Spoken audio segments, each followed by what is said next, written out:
Mr. District Attorney, starring David Bryan. Mr. District Attorney, champion of the people, defender of truth, guardian of our fundamental rights to life, liberty, and the pursuit of happiness.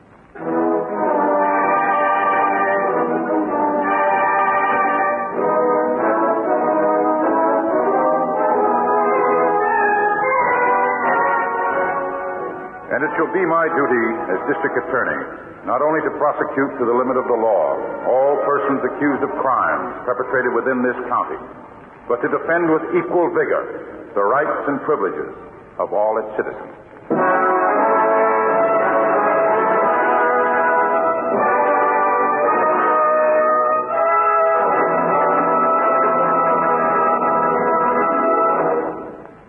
This is David Bryan. In a moment, we'll bring you another case from the files of Mr. District Attorney. But first, a word from our sponsor.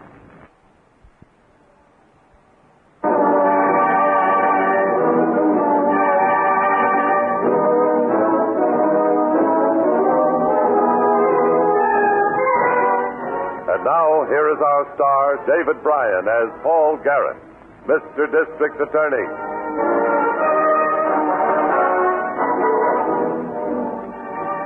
To the untrained observer, a crime and an accident may sometimes be indistinguishable, one from the other.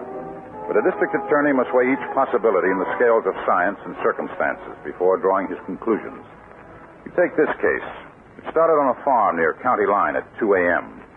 as a man, awakened by a wave of nausea, staggers weakly from his bed.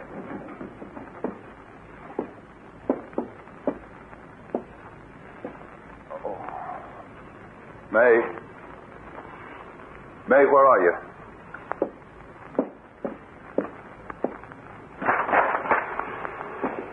May, what's the matter? Why are you out of bed? Oh, Bob, I feel so sick. You're kind of funny myself. I was just filling a hot water bottle for my stomach. What can be the matter with me? Honey, you're white as a sheet. Come on, you better get back and lie down. Fine. I can hardly stay on my feet without holding on to something. Oh, you're all perspired. Bob, what can it be? Must be coming down with the flu or something. You know, your kid brother acted kind of funny before he went to bed. I heard him get up about 11 o'clock, complaining about a stomachache. Let's see if he's awake. Here we better call the doctor.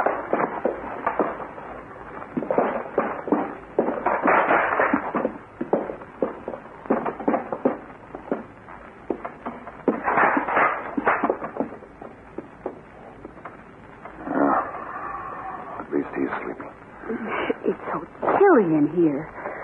I'll throw an extra blanket over him. Honey, he's 20 years old. He can get a blanket if he needs it. Come on. We better get back to bed ourselves. It'll only take me a minute to fix it, Bob. All right, you come on now. We'll call the doctor in the morning. Oh, I never felt so sick. Bob. What is it, man? What's the matter? Feel his face. Feels so funny. Bob, he's so cold. He isn't even breathing. No. Don't get yourself excited. I'll wake him up. Walter, wake up. Walter! Wake up, Walter! Walter! Doctor. Oh, Bob, what's the matter with him? I'll go down and call the doctor right away. Bob! Bob, don't leave. May. No. May, honey! I gotta get somebody to help. Gotta get downstairs to the phone.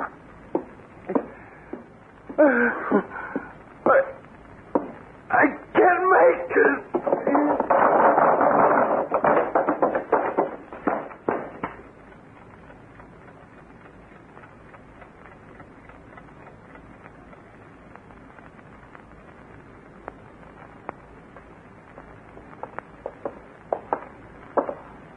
Medicine chest is in here, Chief. Bathroom right off the master bedroom. Mm-hmm. Well, it all looks harmless enough, Harrington. Home remedies, first aid materials. Lab boys seen these? Yep. Took samples from each bottle for analysis. Anything? Nope. Chief, it's got to be poison, though. 3 bodies, no sign of violence, no weapon. I know. How long did the medical examiner figure they'd been dead? Oh, since sometime night before last. A long time. Did the lab men check the garbage cans and the refuse containers? Yeah. No empty bottles of any kind. Just a few cans, a jar, vegetable peelings, things like that. Well, something killed them. Better have another look around downstairs. How long ago were the bodies taken into town? Oh, about 3 hours. Autopsy report should be ready pretty soon, then. Unless the doc runs into trouble. Yeah, well, I figured he'd want it as soon as possible, so I asked him to send it out with Miss Miller as soon as it was finished. Good. I think that the... There's a car outside now. Might be her. No, that's a man's knock. Come in. Which one of you is Garrett? I am. Who are you? My name is Sid Mack. I own half this farm. I was Farragut's partner. I just want to find out one thing. I want to know who did this. If we knew that, we wouldn't be here trying to find out, Mr. Mack.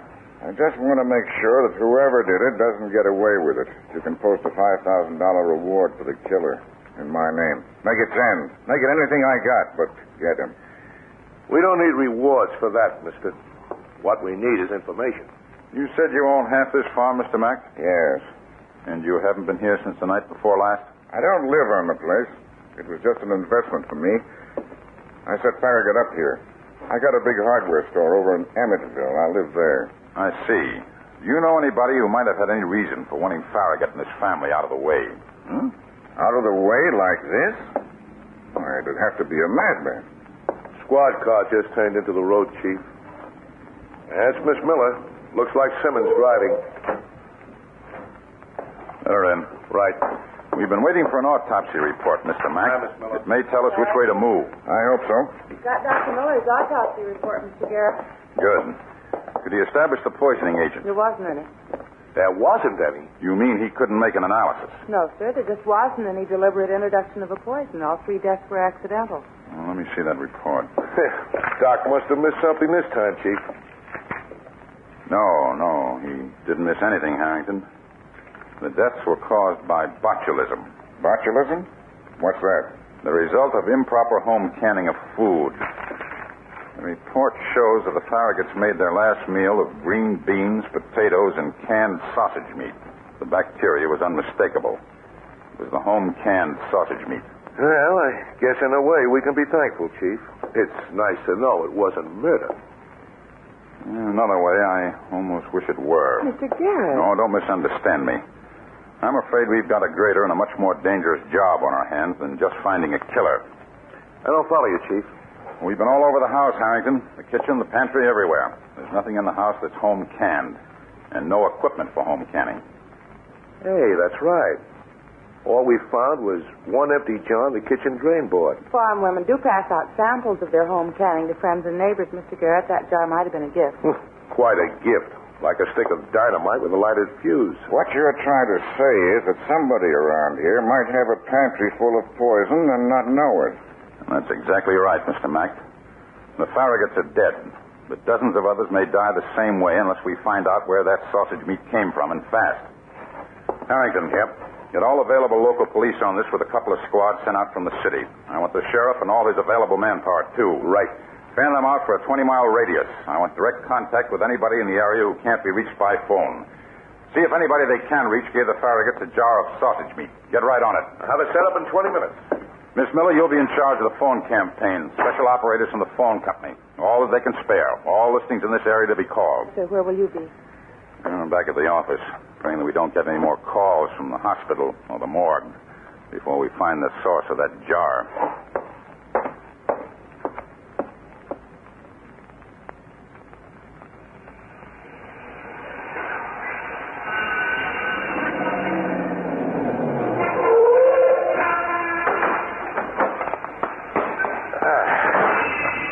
put my car away, Phil.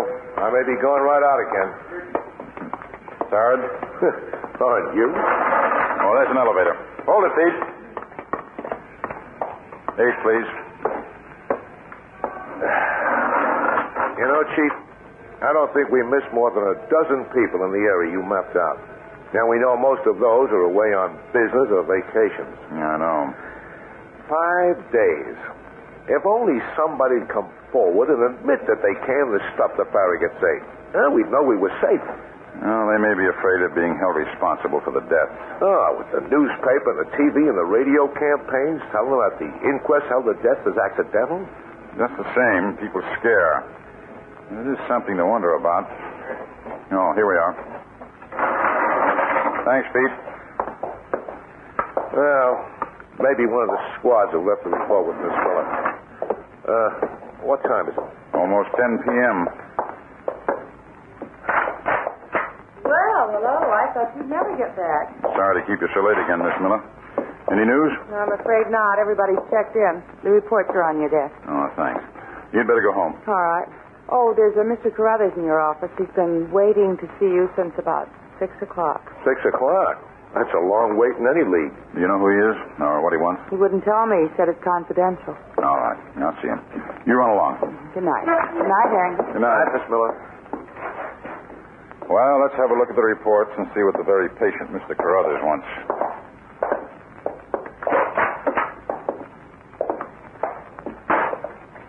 Mr. Carruthers?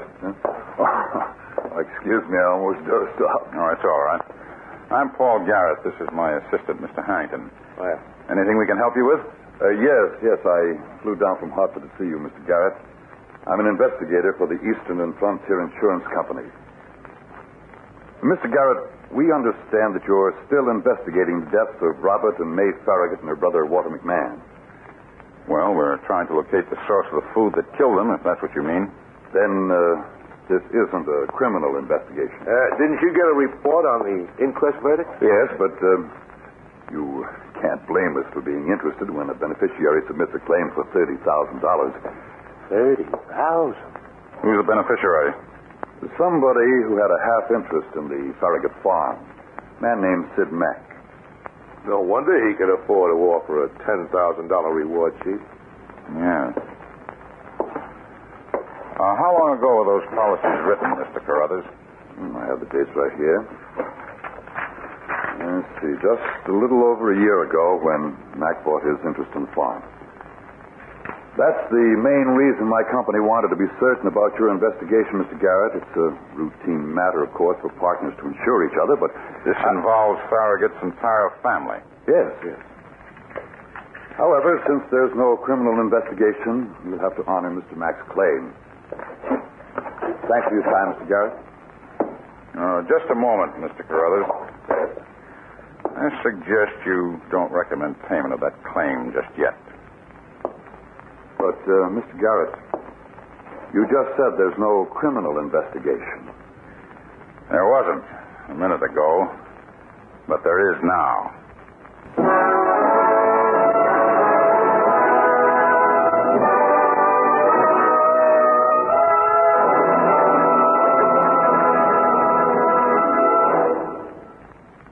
This is David Bryan. Before we continue with Mr. District Attorney in the case of the canned death, here is an important message from our sponsor.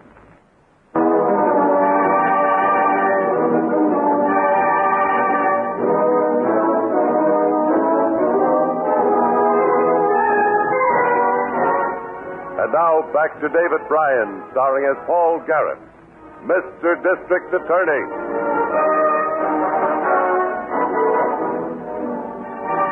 The coroner had listed as accidental the death of 3 persons, all victims of botulism, a deadly food bacteria resulting from improper home canning.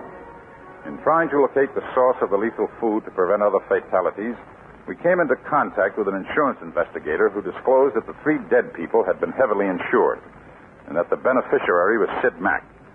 Harrington and I got a search warrant for Mack's house. Mack had already left for his hardware store, but we were admitted by a hired girl who disappeared as we were making our search. Well, there's nothing in the kitchen, Chief. Well, there's nothing in the pantry either, Harrington. Now, let's try the cellar. There's a light switch on the side there. Yeah. That hired girl scooted in a hurry, didn't she? Probably gone to Mac's hardware store to tell him what we're doing. Yeah. Should have kept her here until we finished. It doesn't make any difference. He'd know sooner or later. And if there's anything here, he won't be able to stop us from finding it. We're not going to find anything, Chief. If there was more of that contaminated food, he'd be stupid to have it around. And if he killed the Farragut's, he's not stupid. This whole job is too clever. No crime is perfect, though. If there was a crime, there's been a slip someplace. Let's move those crates. Okay. Nothing in these, Chief. Try the barrels. Hold it, Harrington. Somebody came in upstairs. Must be Mac. You down there, Garrett? That's right, Mr. Mac.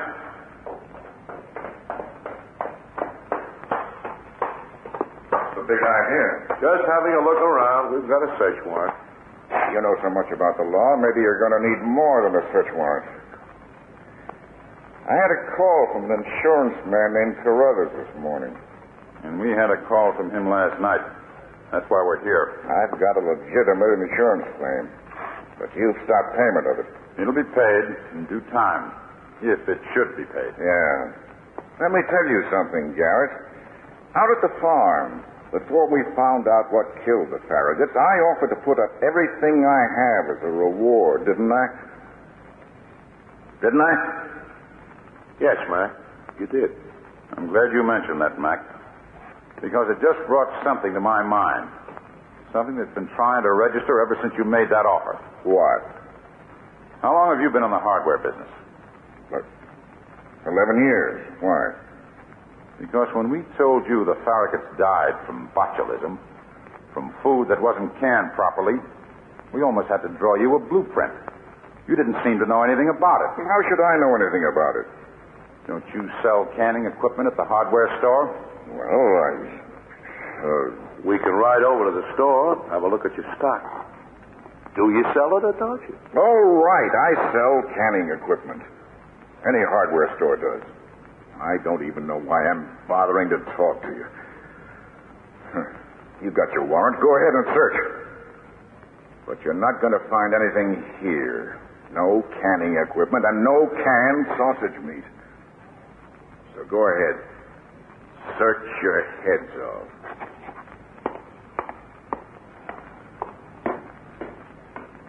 He knows something about those deaths, Chief. He practically told us right to our faces. Yes, he's pretty sure of himself. We haven't got a case, and he knows it. He could have brought canning equipment home from the store, then dished it when he was finished. He'd need more than just equipment, Harrington. Huh? What? Pork. Hog meat. Quite a bit of it, too. Botulism bacteria isn't easy to cultivate, even deliberately. It would probably take quite a few tries before a poisonous batch developed. Well, we can check butcher shops. And the farms. He might have had one butchered at some farm around here. Yeah. Means we got to comb this whole section of the county again. We either do that or what? Or let a man get away with a triple murder. I'm sorry, Chief. I didn't mean it the way it sounded. Let's go.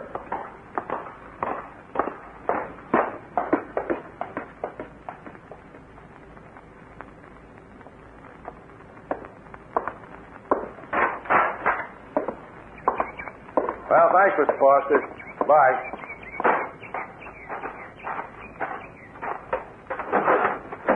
Any luck, Harrington? No, nothing. Just like the others. He might have given me some kind of a lead, though. Like what? Well, it seems there's a place we missed when we were making our fish check around here. It's not really a farm. Well, what is it, then? It's a place off a dirt road about a half-mile north of here. Forrester says there's an old woman living in a shack back there with her grandson. Her name is Annie Hibbs. Well, what did Forrester say about her? He had to think hard to remember the name Annie Hibbs, Chief. They usually call her by a nickname. They call her the Pig Woman. She raises hogs. That's our next stop. Forrester says she's kind of strange, Grandson is feeble-minded. They had him at the state asylum for a while, but he was harmless, so they let him go. And why are you looking so worried? Well, hogs aren't the only animals up there, Chief. Forrester says they've got the meanest dog in the state. And don't they keep him tied? Yeah, but he chews loose. And he hates everybody but the old lady and her grandson. Well, we've got to see those people. It's going to take more than a mean dog to stop us.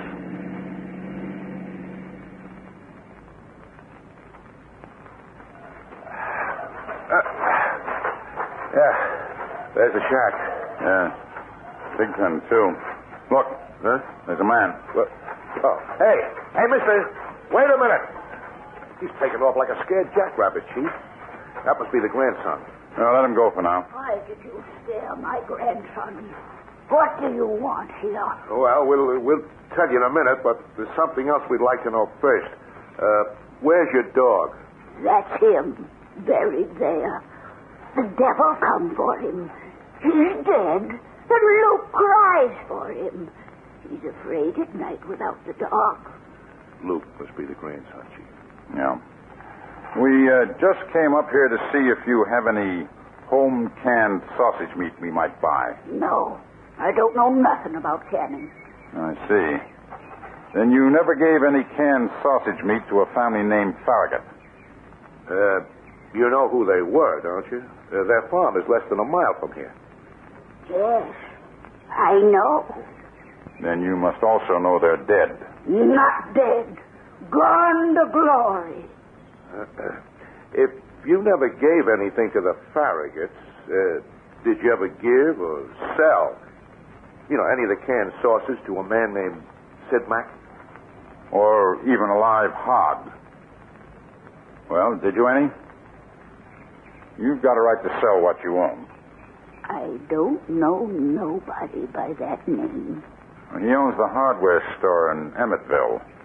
That's the only town near here. I never sold him nothing. He never come up here. Oh, tell us that he never... It's all right, Harrington.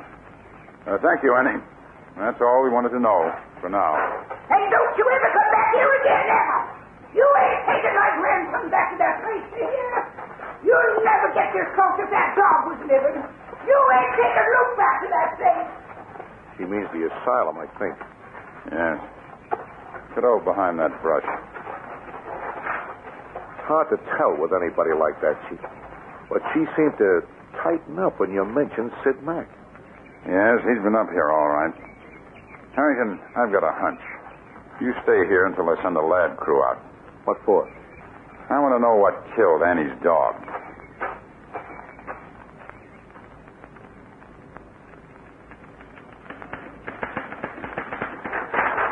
Miss Miller? Oh, yes, Mr. Garrett? No word from Harrington yet? No, sir. Radio division tried again about 45 minutes ago and still can't reach him. Or the lab car. The spot where that dog was buried was close enough to the road for them to hear the radio calls. You better order my car. I'll have to go. Chief, we got it. The whole case is cracked wide open. What happened? Botulism killed the dog, all right. We caught Annie's grandson. When we calmed him down, he told us the dog had died after Sid Mack had brought a jar of meat up for them to feed it. An insidious mind. And we still haven't got him cornered. Why not? With Luke's background in the asylum and a smart defense attorney in court scaring him and confusing him, his story wouldn't hold up. Not even if we could produce a few more jars of the contaminated batch with Mack's fingerprints all over them? You got them? More than 20 jars. Luke showed us where Mack buried them, about 100 yards from the dog's grave. So that's why radio division couldn't reach you. That's right, that's why. What time is it, Miss Miller? 4:10. Good. Come on, Harrington. We can make Emmettville very nicely before Sid Mack closes his hardware store.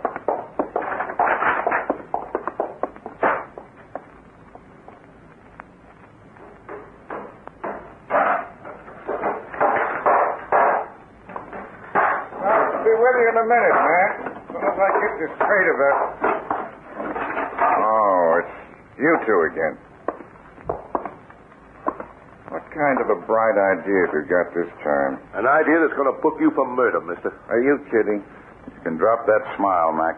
We've got the whole story from Luke Hibbs and his grandmother. The words of a lunatic. Doesn't the law say something about a reasonable doubt, Mr. Garrett? Not when we've got some buried samples of your canning, with your fingerprints all over the jars. Just yours. So? Like like you once said, I sell canning equipment. And if I sold those jars, I handled them. And my prints were on them. I think my story's good on that point. I don't. Because those prints were put on the jars after they were filled and the canning completed. Any prints that were on them before that would have been steamed off in the process of canning. And proving that to a jury won't be hard. You raise that claw hammer, Mac. Don't make me put a bullet in you because, frankly, mister, I'm tempted. Wait a minute. Don't let him talk like that, Mr. Garrett. I dropped it. I'm not resisting. All right. Just keep it that way. Let's go. You got it all wrong, I tell you. It was all an accident. Save it for the jury. Hold it a second, Mac. You'd better lock up. You won't be coming back. Well, what can I do? What can I do to square this? Bring 3 people who trusted you back to life. Go on. Lock it.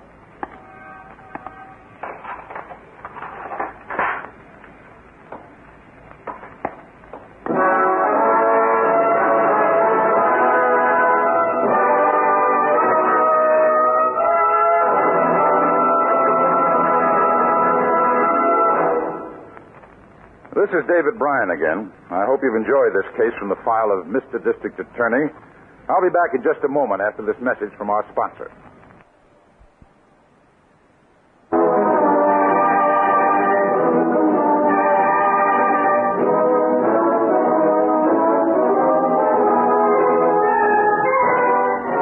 Now, here's the star of Mr. District Attorney, David Bryan, with a word about the program you have just heard.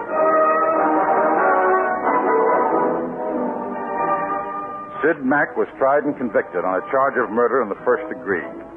The death sentence was mandatory when the jury failed to recommend clemency. And now this is David Bryan inviting you to join us when we present our next case based on the facts of crime from the files of Mr. District Attorney. Mr. District Attorney was originated by Phillips H. Lord.